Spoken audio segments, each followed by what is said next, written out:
She shot her. She's the one who shot her. She's the one who shot her. Restraining order, but she shot her. The suspect has now been charged in the shooting death of a woman in the South Loop in September. Quadajah Johnson is accused of killing a 31-year-old mother who was dropping her son off at school.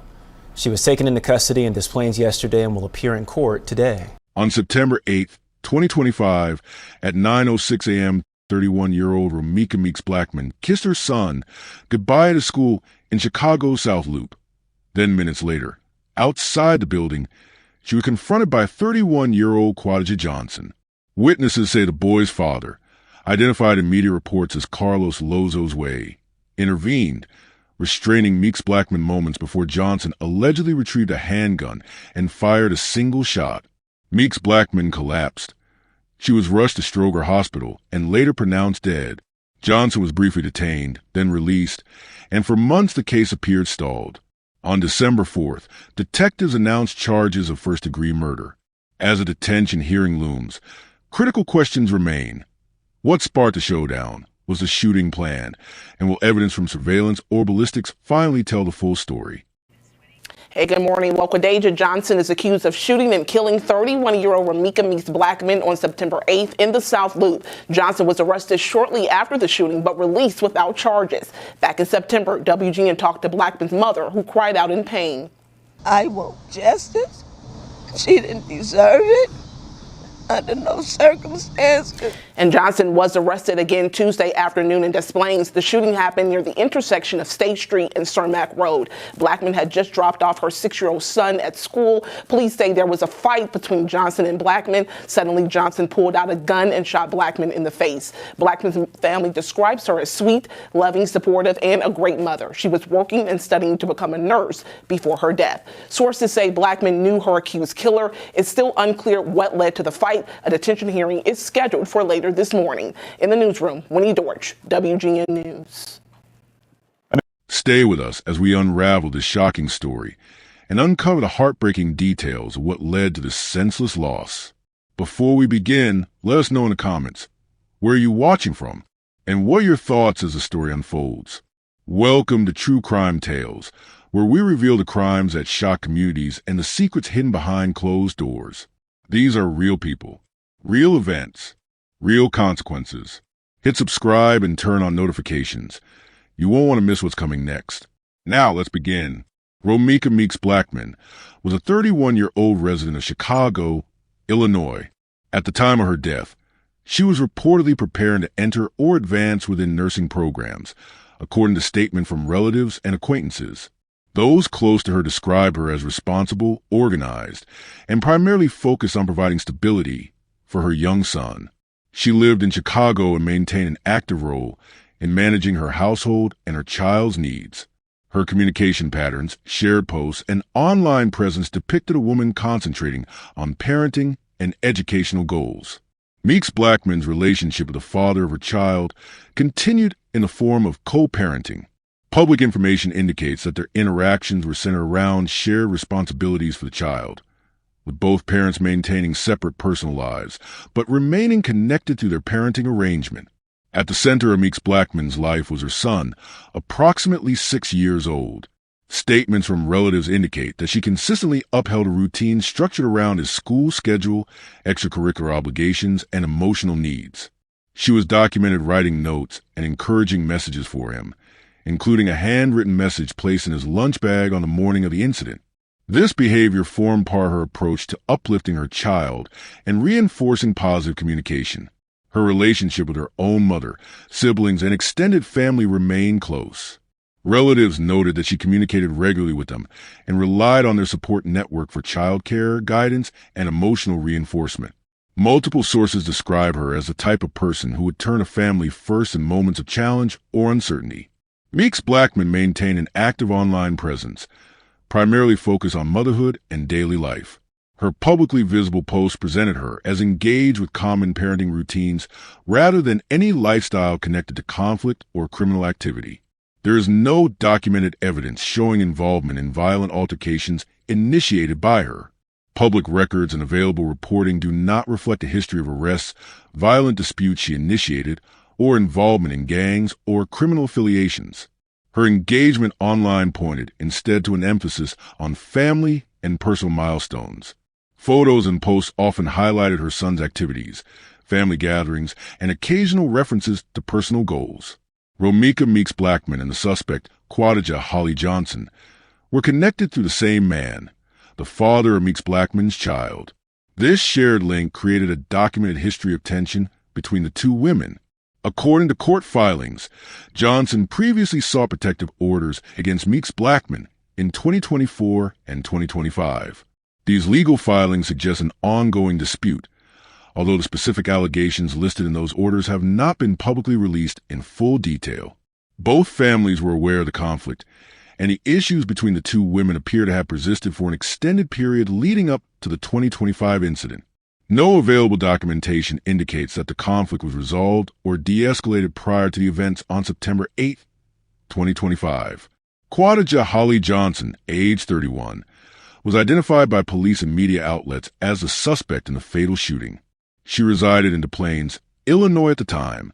Following the incident, her identity became central to the investigation, and she was taken into custody before later being formally charged. Johnson also had a child with the same man who fathered Meeks-Blackmon's son. This shared parental connection created a long-standing, contentious dynamic involving the two women. Reports indicate that the co-parenting relationship between Johnson and the man was strained, with disagreements reportedly extending into the interactions between all parties involved. Prior to the shooting, Johnson filed accusations and multiple protective orders alleging issues involving Meeks-Blackmon. One protective order was filed in 2024 and another in 2025.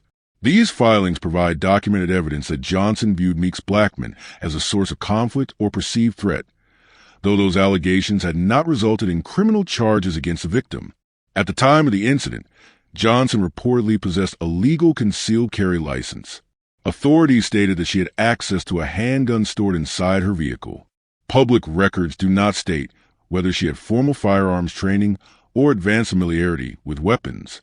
The available information confirms only that she had legally obtained the right to carry a concealed firearm and had physical access to one on the morning of a shooting. The child's father has not been publicly named in official reports. His identity has remained withheld, likely due to legal and privacy considerations surrounding minors involved in violent cases. What is known is that he fathered both Meeks-Blackmon's child and Johnson's child. This dual relationship placed him at the center of the conflict between the two women. He was present at the scene of the incident on September 8, 2025. Reports indicate that during the confrontation, he allegedly restrained Meeks-Blackmon physically, which placed him in direct involvement with the sequence of events leading to the shooting. As of publicly available information, he has not been charged with a crime in relation to the incident. Available sources describe him as someone who maintained communication with both women on a regular basis, due to the needs of co-parenting two young children. There is no public evidence that he attempted to separate the two women permanently or de-escalate the long-term conflicts. His presence at the scene raises questions about prior communication that morning, whether there was an arranged meeting or whether the encounter resulted from unplanned circumstances. These details have not yet been clarified in public documentation. In the months preceding September 8, 2025, the interactions between 31-year-old Romeca Meeks-Blackmon and the woman identified in reports as Quadajah Johnson had become increasingly strained. Although no documented history of physical violence existed between them before the fatal day, several indicators point to a buildup of tension that gradually escalated. Both women were connected to the same man, the father of Meeks-Blackmon's young son. This shared link formed the basis of communication, disagreements, and unresolved conflict. Various reports and statements indicated that disagreements between them were not sudden, but developed over time and were shaped by interpersonal issues, custody dynamics, and shared domestic concerns. Documents and interviews from those familiar with the situation suggest that disputes had occurred between the two women before the shooting. These disputes are referenced in conversations, social media commentary, and secondary accounts. Some legal filings appear to indicate that both parties had, at different points in time, expressed concerns or grievances involving each other. However, No record confirms that either woman initiated or participated in physical violence before September 8th. Instead, the dispute seemed to occur through verbal disagreements, misunderstandings, and interactions routed to the child's father. These factors likely contributed to rising tensions. Although the documented information does not provide every detail of their communication history, it establishes that the conflict existed and was not new. Reports suggest that the relationship between the two women may have extended into the digital space. According to online discussions and secondary sources, there were instances where one or both parties blocked and unblocked each other. These actions indicate fluctuating boundaries and possible attempts by either party to restrict or reopen communication. Some posts imply that disagreements may have intensified shortly before the incident, although the exact content of these communications has not been publicly disclosed. The involvement of the child's father appears to have played a significant role in the online activity as well, since he was a central personal link between them. Observers noted that his relationship with both women might have influenced their communication patterns and contributed to escalating disagreements in the days leading up to the shooting. According to sources close to the victim, Meeks-Blackmon maintained a consistent morning routine involving school drop-off for her son. She typically handled this responsibility herself and followed the same general schedule each weekday. There are no documented reports of confrontations, issues, or security concerns at the school location prior to the incident. Staff members and parents who frequented the area indicated that they had never witnessed either woman engage in conflict at or near the school before. The location had no recorded prior connection to disputes involving the individuals involved in the case. The events of September 8th began around 9:05 to 9:06 a.m., a typical school morning in Chicago's South Loop area.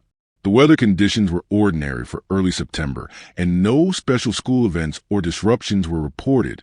The incident occurred near the 2200 block of South State Street, a location that includes residential buildings, businesses, and school-related pedestrian activity during morning hours.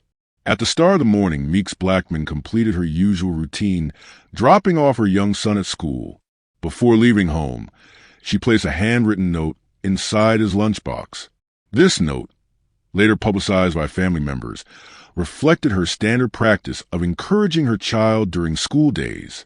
Witnesses present at the school grounds reported that she did not exhibit signs of urgency, stress, or concern as she walked her child into the building. Her behavior appeared consistent with her normal routine, and she returned toward her vehicle shortly afterward. After leaving the school premises and returning toward the street, Meeks-Blackmon encountered Johnson.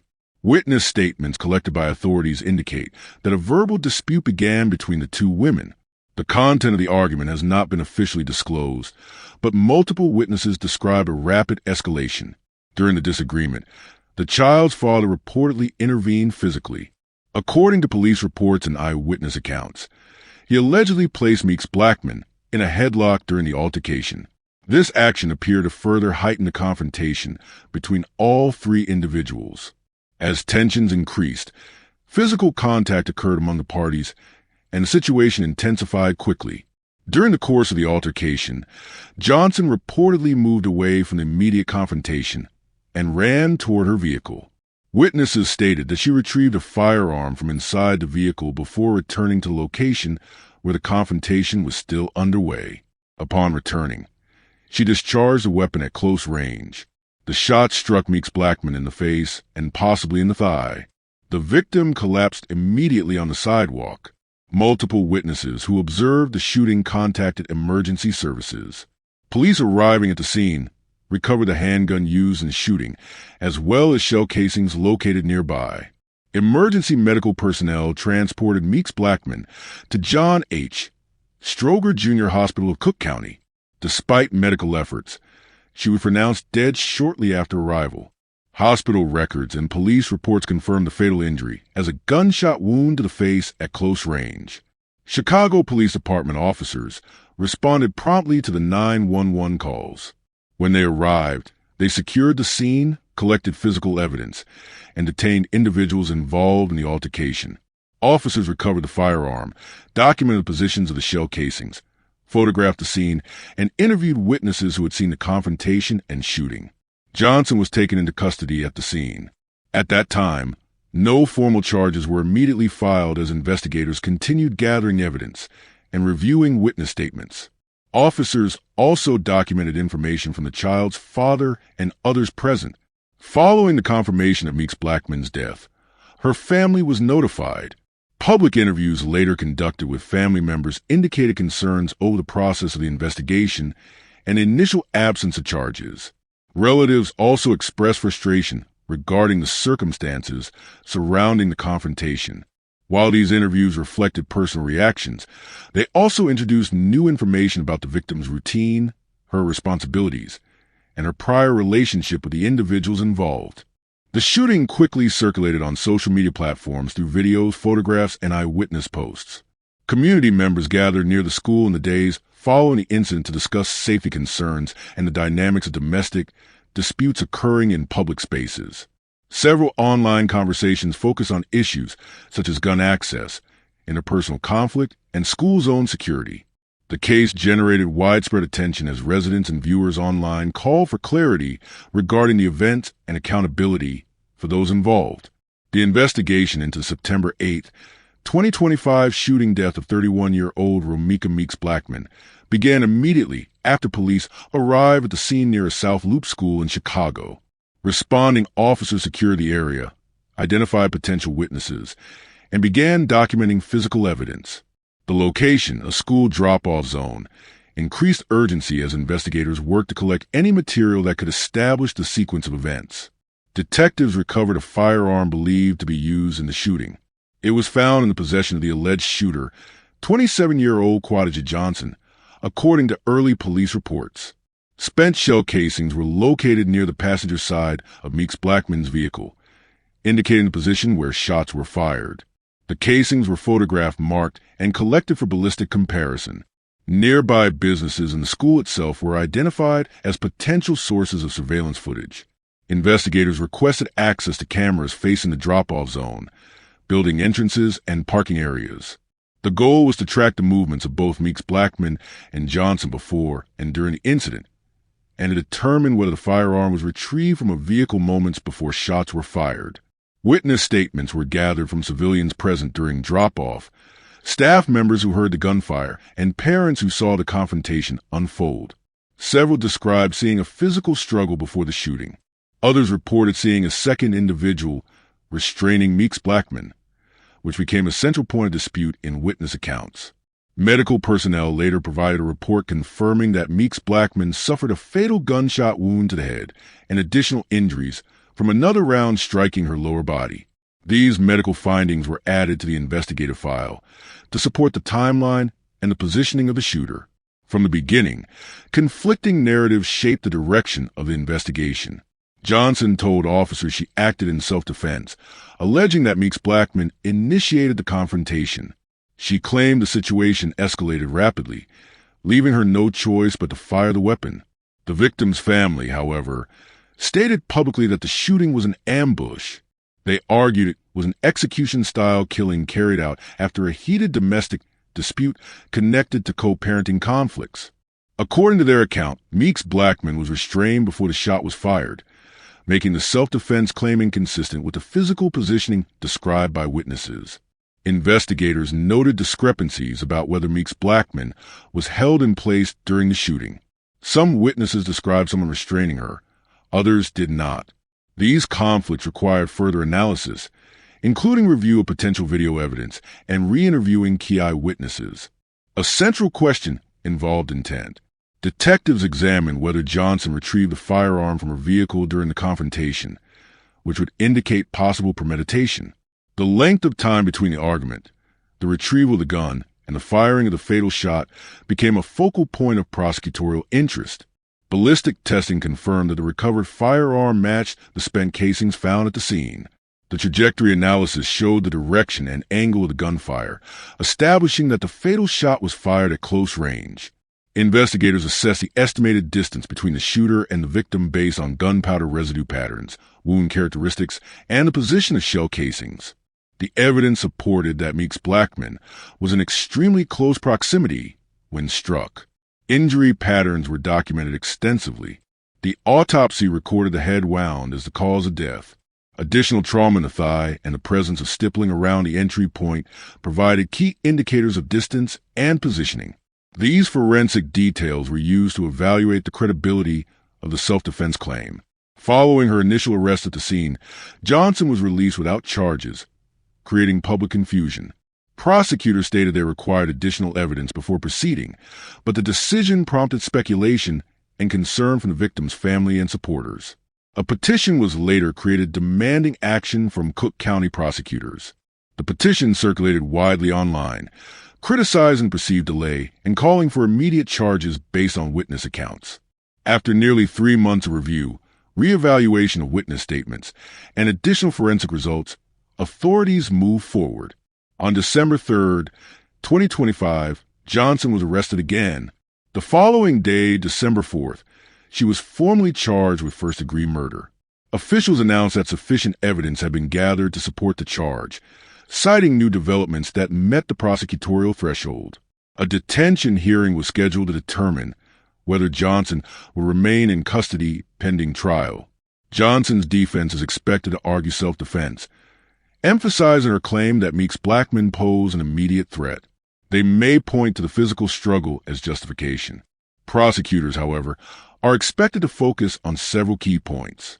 Johnson's alleged retrieval of the firearm from a vehicle, witness accounts stating the victim was restrained, the extremely close-range firing, proximity to a school, adding risk to nearby children and staff, any previous protective orders or documented disputes involving the parties. These arguments will likely shape the foundation of the court proceedings. The victim's child, who had been dropped off moments before the shooting, is now without his mother. Custody considerations are ongoing, with documentation outlining temporary arrangements handled by family members. Professionals have noted the child's need for long-term support services, though specific emotional descriptions are not documented here. The shooting brought renewed attention to gun violence occurring near schools.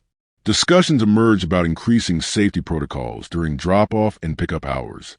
Community petitions circulated calling for stricter firearm accountability, particularly in areas with high pedestrian activity involving children. Local institutions reviewed their monitoring capabilities, including the placement and quality of exterior cameras. The case contributed to broader discussions about domestic disputes escalating in public spaces. Co-parenting conflicts, prior tensions, and unresolved interpersonal disputes were examined within public discourse. Advocacy groups referenced the case when educating communities about conflict escalation and the importance of intervention before violent outcomes occur. The shooting of 31-year-old Romeca Meeks on the morning of September 8, 2025, left behind a series of unresolved questions that continue to shape the investigation. Although an arrest has been made and a murder charge has now been filed, the events leading up to the confrontation remain only partially clarified through witness statements, police documents, and emerging reports. One of the central unanswered questions is what exactly led to the confrontation that morning. Meeks had completed a routine task, dropping off her son at school. She then reportedly encountered her child's father and another woman, identified by investigators as Quadajah Johnson. Witnesses claimed that an argument escalated rapidly, but the underlying reason for the confrontation, whether it stemmed from an ongoing dispute, a planned meeting, or a chance encounter, has not been publicly verified through official channels. Without formal statements released from all involved parties, the precise trigger remains unclear. Another question focuses on the role of the child's father and whether he coordinated or anticipated the encounter. Reports indicate he was physically involved in a struggle with Meeks moments before the shooting. Eyewitnesses described him placing Meeks in a headlock, but investigators have not released conclusions on whether his presence was coincidental or part of a larger sequence of actions leading to the shooting. Authorities have also not confirmed whether he has provided a full statement or if he remains under review as a potential witness or person of interest. The issue of the firearm adds another complication. Reports allege that Johnson retrieved a gun from a nearby vehicle before firing at Meeks. What remains unknown is whether this retrieval was planned or spontaneous. Investigators have not disclosed who owned the firearm, how long it had been in the vehicle, whether it was legally possessed, or whether any digital or physical evidence connects either suspect to prior handling of the weapon. Determining intent is central to evaluating the severity of the charges and assessing whether premeditation played a role. Meeks' previous attempts to seek protection add further layers of inquiry. Family members and friends claim she had made efforts to create distance from the conflicts surrounding her. Authorities have not released a full record of previous police calls, disputes, or court filings involving the parties. This raises a question of whether any earlier protective orders were legitimate acts of safety-seeking or used strategically by one or more parties. Until official documents are made available, it remains unclear how past conflicts may have contributed to the final outcome. A critical point of public attention concerns the evidence that led prosecutors to file first-degree murder charges months after the incident. Initially, Johnson was detained, then reportedly released without immediate charges, prompting public criticism and confusion. On December 4th, 2025, authorities announced new and upgraded charges, suggesting that recently obtained evidence, further witness interviews, or forensic developments prompted prosecutors to move forward. What exact piece of information or combination of findings caused the shift has not been detailed in public filings. This gap has fueled ongoing speculation and demands for clarity. There is also anticipation surrounding potential surveillance footage from the school area, nearby businesses, or traffic cameras. The location, State Street and Cermak Road, is surrounded by commercial activity, cameras, and heavy pedestrian movement. Investigators have not confirmed whether they recovered video that captures the argument, the struggle, or the shooting itself. If such footage exists, it could clarify the sequence of events, determine who initiated physical contact, and confirm or contradict eyewitness testimony. Forensic analysis may also play a decisive role in the legal outcome. Gunshot residue tests, trajectory analysis, and distance measurements can determine whether claims of self-defense are supported by physical evidence. The reported point-blank nature of the gunshot to Meeks' face raises questions about proximity and positioning. Forensics will help indicate whether Meeks posed any threat at the time she was shot, or whether the shooting occurred while she was immobilized during the confrontation. The results of these tests have not yet been released, leaving the public without confirmation on whether these scientific findings support or undermine the defense's version of events. As investigators continue to analyze digital evidence, interviews, and physical data, the unanswered questions remain at the center of the case and contribute to the ongoing public scrutiny. At the current stage, Quadajah Johnson is formally charged with first-degree murder in connection with the death of Romeca Meeks. The charge indicates prosecutors believe the shooting involved intent or knowledge that the act could result in death. The decision to pursue a first-degree charge, rather than a lesser offense, signals confidence in the evidence gathered since September. However, the full list of supporting details is expected to appear in upcoming court documents. Johnson is now awaiting a detention hearing, during which the court will determine whether she will remain jailed pending trial or be allowed to await proceedings under supervised conditions. Factors that typically influence such decisions include criminal history, risk to the public, flight risk, and strength of evidence. Because this case involves a fatal shooting at a school drop-off location, prosecutors may argue for continued detention. Final determination will rely on arguments presented at the hearing. A full trial is pending, and the timeline is not yet finalized. Pre-trial processes, motions, evidence review, forensic reports, witness interviews, and legal filings could extend the timeline significantly. High-profile cases that involve multiple witnesses, video analysis, forensic examinations, and contested narratives often involve months of preparation before jury selection begins. The defense may challenge the admissibility of certain evidence or seek additional time to collect expert testimony, especially concerning intent, self-defense claims, or forensic interpretation. Investigators emphasize that the case remains ongoing, meaning new evidence may still surface. Detectives may continue reviewing surveillance footage, digital communications, phone records, and eyewitness statements. Additional charges against other individuals involved in the altercation have not been announced, but the ongoing nature of the investigation leaves open the possibility of further developments. Public interest continues to grow due to delays, contradictions in witness accounts, and the extended timeline between the incident and the murder charge. The community remains focused on understanding the full chain of events, the role of each participant, and the evidence that shaped the prosecutor's decision. As more information enters the public record, the case is expected to generate continued attention, scrutiny, and calls for transparency until a final legal resolution is reached. If you found this story as gripping and heartbreaking as we did, don't forget to like this video and share it with others. And if you want to hear more true crime stories that uncover the mysteries behind these tragic events, make sure to subscribe to our channel and turn on the notification bell. You won't want to miss our latest stories, updates, and discussions. Thank you for joining us on this journey to seek justice and explore the truth. Together, we can make a difference. Until next time, stay safe and stay aware.